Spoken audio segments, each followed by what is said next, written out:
Hey, what is up, my Lightspeed fans? Today I'm gonna be reacting to this channel called Take, and, I'm gonna hear what Take has to say about Harley Quinn, which I'm probably not gonna like it, but let's just hear it out from them, so let's get this started, shall we?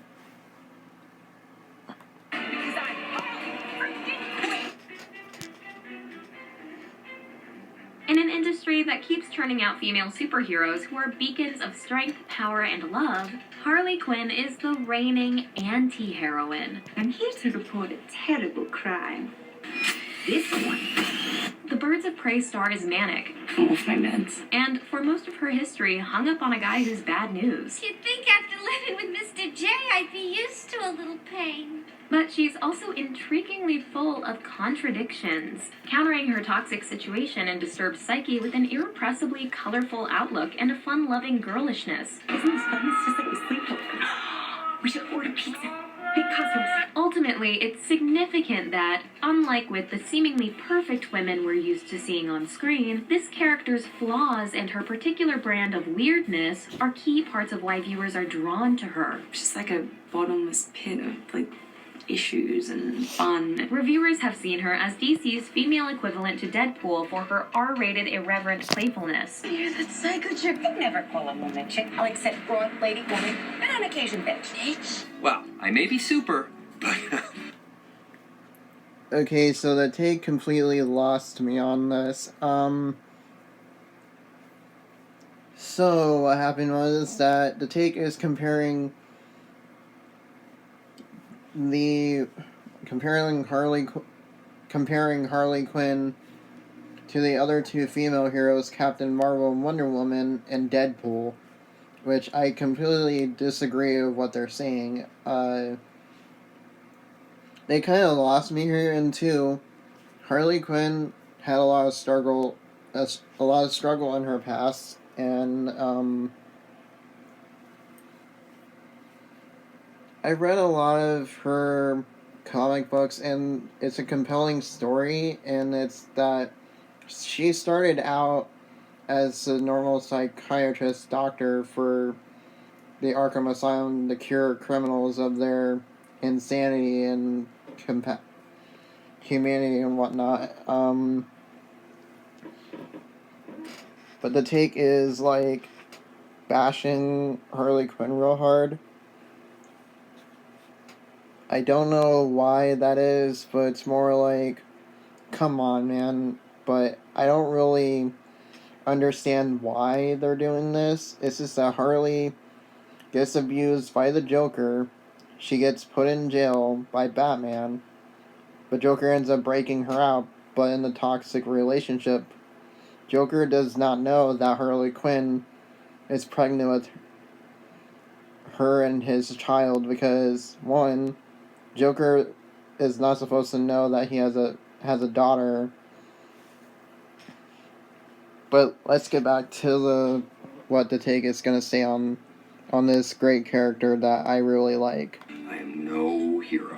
We can see big cultural shifts reflected in Harley's evolution from throwaway character and neglected love interest to the protagonist of her own story, who rivals the Joker in terms of charisma, individuality, and box office centrality. She's crazier than him, and more fearless. This is now shaping up to be the era of Harley. The animated series Harley Quinn premiered in November 2019. He does not love you. You have to leave him. And don't say you don't know him like I do. And the character is only the second woman in the DC franchise to get her own movie. DC co-publisher Jim Lee has called her the fourth pillar in our publishing line, behind Superman, Batman, and Wonder Woman. So what does the rise of Harleywood say about our cultural moment? I wasn't the only dame in Gotham looking for emancipation. Here's our take on the evolution of Harley Quinn and how her emancipation heralds a time where female heroes are free to be less than perfect. Oh, come on, Puddin'. Don't you want to rev up your heart?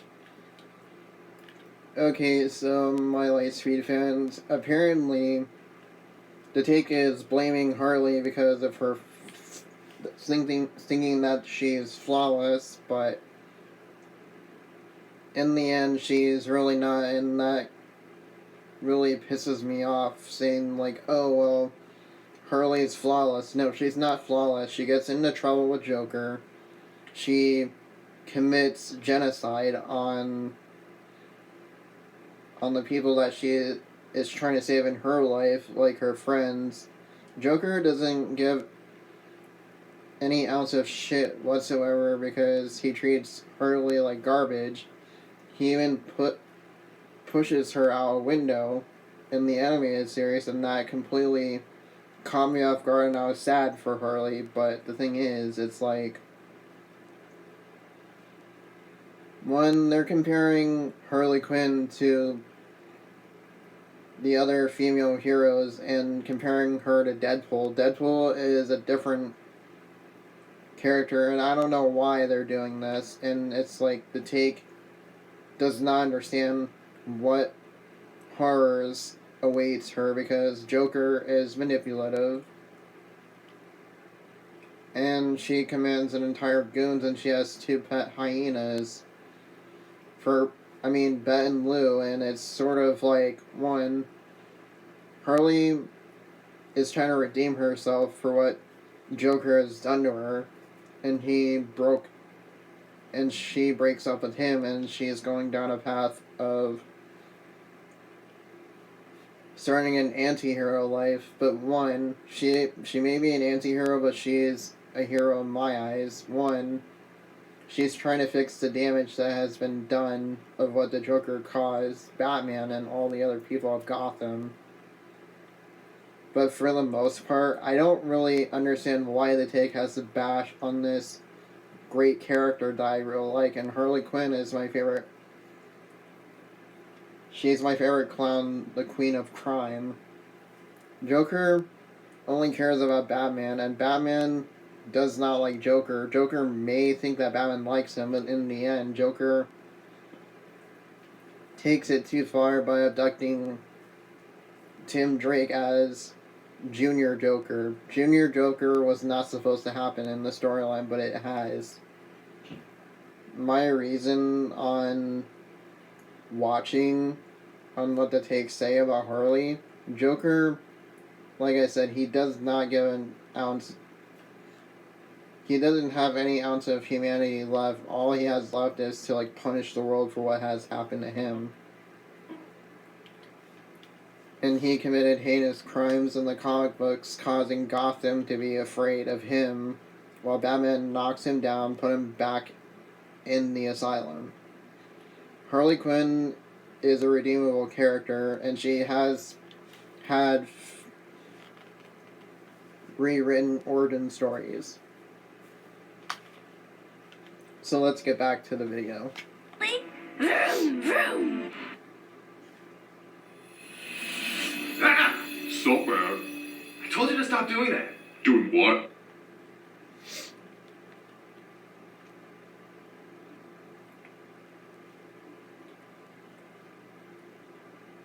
So, yeah, tell me why. Tell me why.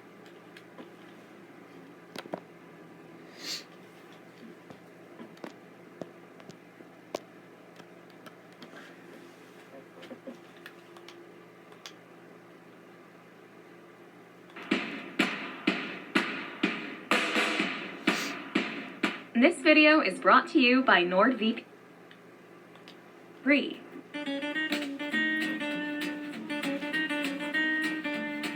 Quick history lesson. Harley is the rare superhero movie character who didn't originate on the pages of a comic book. Instead, she was introduced in the Joker's Favor episode of Batman the Animated Series in 1992. Paul Dini, then a freelance writer for the show, had been thinking about giving the Joker a henchwoman, and inspiration struck when he watched his friend Arlene Sorkin on Days of Our Lives playing a roller skating jester in a fantasy sequence. Okay, 2 drummer boys going to a bar. Ba-dum-ba-dum-bum. Sorkin was cast as the voice of Harley Quinn, who was, according to her co-creator Bruce Timm, always intended to be a one-shot character in just one episode. But the show quickly realized it had struck gold with Harley and brought her back several months later for the episode The Laughing Fish, after which she became a recurring presence as the Joker's sidekick and girlfriend. Presenting that caliph of clowns, that mogul of Mountebanks, the one and only Joker! Harley's character was informed by old school gangster malls actress Judy Holliday. Maybe it's right what you say. I'm still dumb. But I know one thing I never knew before. There's a better kind of life than the one I got. And Sorkin herself. Her name is a clear play on Harley Quinn, the archetype descended from Commedia dell'arte's Arlecchino. Like the clown character Harley Quinn. It's a name that puts a smile on my face. The etymology of this name underlines that her first identity was as a female version of the Joker. She was another clown-like figure. Okay, I'm completely lost on what the take said here, but which is completely out of line. But the thing is,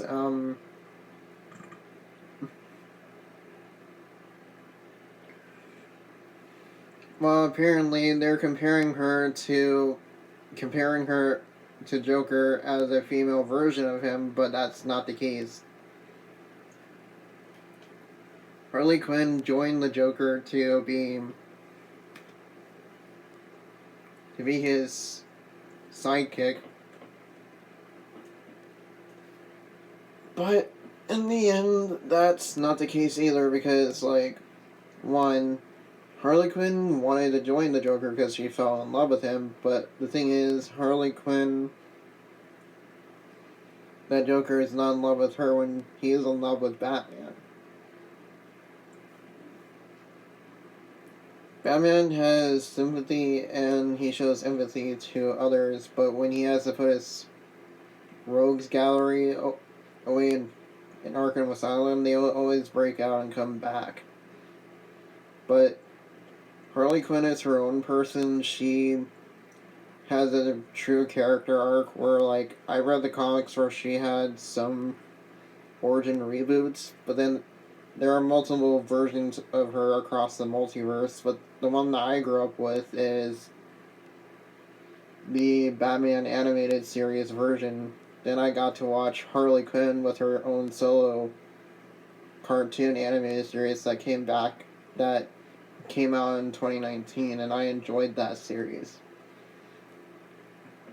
Harley Quinn dumps Joker. She makes love with Poison Ivy because Ivy is part of Harley Quinn's life. Poison Ivy died for Harley Quinn's beliefs, and then Harley Quinn cried for her, and then was resurrected as a plant, but then came back, and it's like, yeah, sure, ain't that a mystery? But in my opinions, let's hear what Take has to say on this part.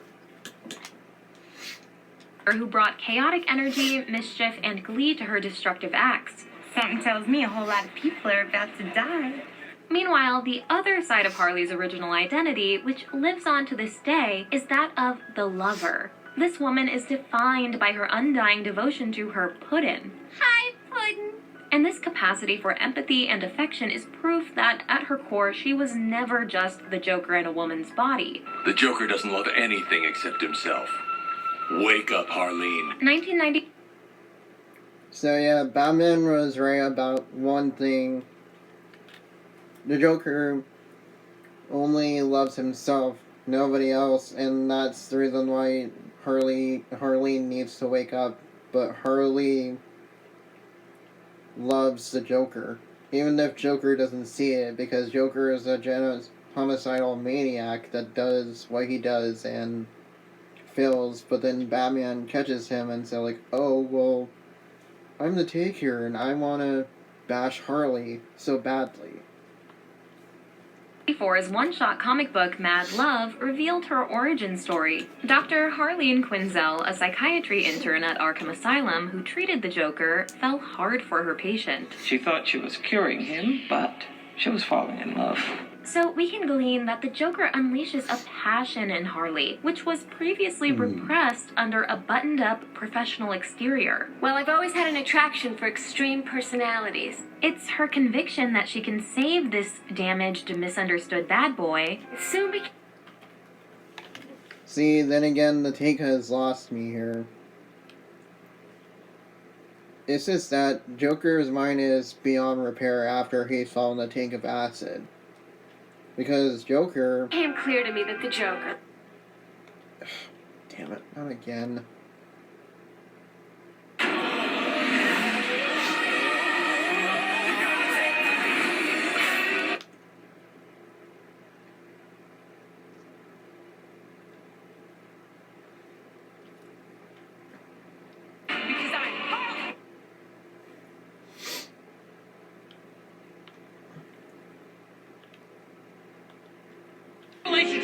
But to acknowledge her boyfriend's villainy would also mean accepting that he doesn't reciprocate her love.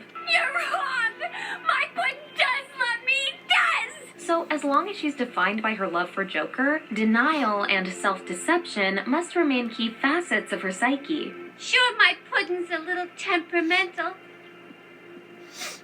But gee, what relationship doesn't have its ups and downs? Tim initially worried that giving the Joker a girlfriend would humanize him, but it actually had the opposite effect, because the hurt he inflicts on his loving girlfriend is so personal, the couple's twisted relationship made him feel like an even more frightful, reprehensible villain. Harley's and Joker's dynamic has always been grisly, even from her start in Batman the Animated Series, a show targeted at children. My fault. I didn't get the joke. The way the Joker manipulates this mental health professional also highlights his mastery of psychological violence. As a dedicated, career-oriented young woman, you felt the need to abstain from all amusement and fun. It's only natural you'd be attracted to a man who could make you laugh again. I knew you'd understand. He fools Harley.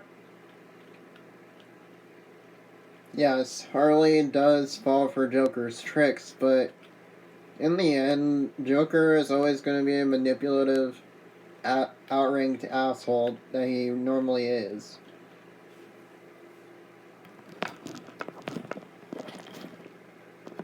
But let's just face the facts that Joker is a homicidal, self-righteous liberal douchebag to Harley Quinn and to all of her friends in the Rogues Gallery. Okay, so let's get back to this video. Harley with crocodile tears over his supposed daddy issues. You know, my father used to beat me up pretty badly. And makes her feel special through flattery and revealing his secrets. It makes me feel there's someone here I can relate to. Someone who might like to hear my secrets. He turns her into a devout disciple, unerringly faithful no matter how badly he treats her. Why do you put up with that clown? Don't get me wrong, my pudding's a little rough sometimes, but he loves me, really. Thus, Harley's devotion foreshadowed this character's power to inspire cult-like followers, which we've seen become central to the darkly charismatic, more mythical iterations of the figure from the Dark Knight era on. Do I look like the kind of clown that could start a movement?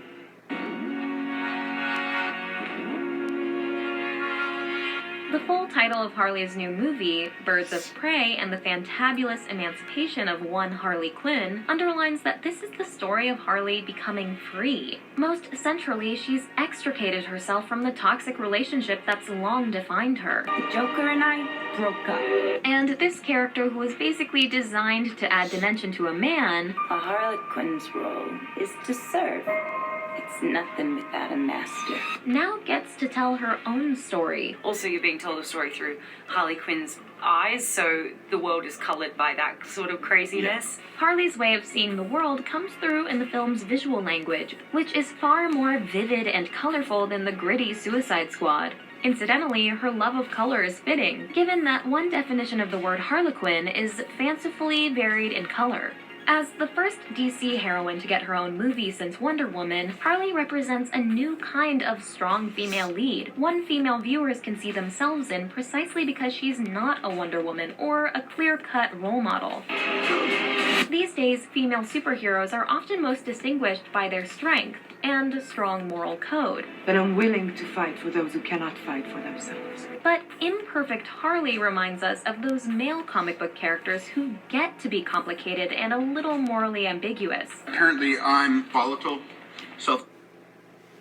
Okay, so the take, then again, lost me at this part. And I'm like, I'm calling that bullshit because, one, she is nothing like the other heroes or villains are at the most. She's just trying to fit in a world where everything's so cruel and thinks that everything's handy-dandy, but it's not. The world is the way it is. It doesn't evolve around one character, and I just don't see that. Harley Quinn is just Harley Quinn. She only wants to redeem herself through all the torture that she puts herself through. And the take is completely wrong on comparing her to other female heroes and villains, but that's just not the case either here. Harley represents everybody else, even her past obsession with a guy who doesn't treat her well. He's not coming. That is just one person's opinion. He's not coming! Is something many viewers can relate to. Maybe I've dated men who were wrong for me, but who hasn't? So this seriously flawed female protagonist is an important next step beyond a one-note you go girl mentality. And she might foreshadow a new movie era of super anti-heroines, as powerful as they are full of interesting faults. As Harley leans into life without her man, she could also become one of the, as yet, very few superhero characters who explore an alternative sexuality on screen. After much fan speculation that there was more to Harley's longtime friendship with Poison Ivy, She red, you got style. in 2015, the DC Twitter account confirmed that they're girlfriends without monogamy. In the 2017 comic Harley Quinn number 25, they shared a kiss, and star Margot Robbie has expressed hope for a Harley Poison Ivy reunion in the DC Extended Universe. I'd love to do a Poison Ivy film because I love in the comics the Harley Poison Ivy relationship. Some comics it's romantic, some comics it's just friendship. Either way, I'm fascinated by that. Harley's journey toward emancipation hasn't followed a straight line, though, and not all changes have served her story for the better. You're cute. You want me? I'm all yours. After starting out with a chaste, full-body jester costume, she was reimagined in looks designed to show off a lot more skin. In the Batman Arkham Asylum video game, she debuted a more risque, corseted costume. And in Suicide Squad, she's very overtly eroticized. You know the rules, hotness. You gotta keep off these bars. And these bars? Oh my god. Birds of Prey, while maintaining a loose continuity with Harley's Suicide Squad aesthetic, develops a new version of her look which Robbie describes as definitely less male-gazy. Even if Birds of Prey is asserting its female point of view and walking back that ultra-seductive version of Harley, in these recent installments the character's personality has also transformed into someone noticeably different from her original self. In the 90s animated series, she was characterized by compelling vulnerability and sensitivity. The show leaned into her contradictions and invited viewers to feel deeply for her. I am not a doormat. Am I? By contrast, the super sexy, ever-playful woman-child she's become is full of a carefree swagger that risks making her less relatable and taking some of the humanity out of her character. Why don't you stop acting like a drunken stripper? Moreover, while most would obviously applaud Harley's choice to exit her toxic relationship, her longtime inability to leave a man she clearly should have also captured a very real psychology that's worth examining in a deep, layered narrative. I can't believe you're still mooning over that psychotic creep. Well, maybe I'd feel better if I knew he missed me too. According to Robbie, Harley may not truly be